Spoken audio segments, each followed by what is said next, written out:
So how many of us can truly say we've done something truly original? According to Elle Peter, she has as much originality as a Xerox machine. To me, this quote is kind of sarcastic in a way, because there are so many people out there who have done so many different things. How can one say that we have truly done something truly original?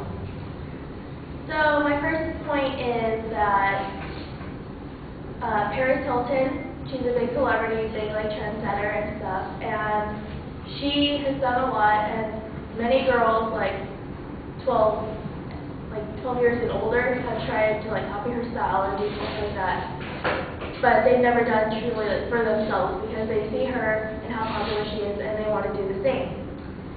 Another example is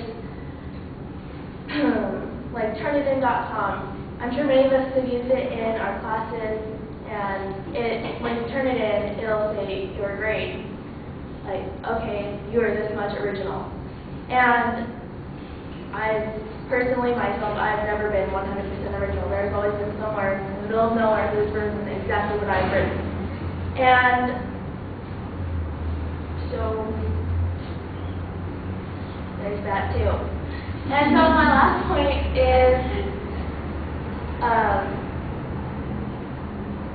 we all dress ourselves every day, and we find different like options and combinations for clothing that we want to pick out. But with like 6 trillion people out there, how many like options can there be to be like, original and be oneself? So in conclusion, we all try to be unique in our own way, but it's truly hard when clearly there have been people like using Turnitin.com where we haven't been original, like people trying to copy Paris Hilton and her style, and dressing ourselves every day. And that's my speech.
All right, Emily, I thought that the opening was pretty solid. I'll wait.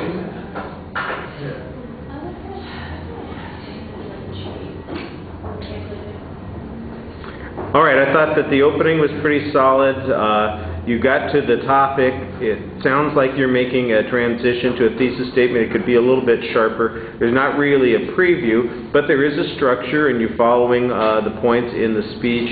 You've got examples on each one. I think you could add a little bit more detail to it. The personal experience that you had with Turnitin, for instance, could be a little bit more elaborate, and probably you'd feel a little more natural if you talked about how you felt about not being 100% original. You know you didn't copy anybody. What section was it that they said it was like what somebody else had written? How did it affect your grade or your attitude about the class? I mean, just personalize it a little bit more, and it'll be more interesting. On the presentation factors, I think that you're okay. You project pretty well.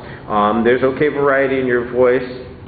I think a little bit more variety in your pacing and energy level would be helpful.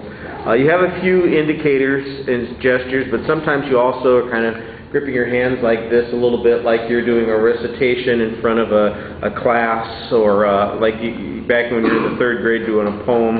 Your facial expressions are okay. Eye contact I thought was really solid. You're looking at the audience for the most part. This is your body movement. That's where all your anxiety comes out. You're like, I'm going to stand right here. I'm not going to move an inch from the spot that I am. The closest you came to moving whatsoever is that you crossed your ankles, which also looked a little bit nervous. You're standing there with your ankles crossed at one point, and I just thought, okay. You know, that's the traditional, I have to go to the bathroom, I'm nervous pose, as opposed to, I'm confident I'm talking to you pose. You had a good summary at the end of the speech, but a lousy exit line. We've talked about that, you know, and I guess that's it. I think you need to just go back to the quote and say, it's tough to be original sometimes, but, the best thing you can do is keep trying. And there you go, you'll be done. All right, thank you.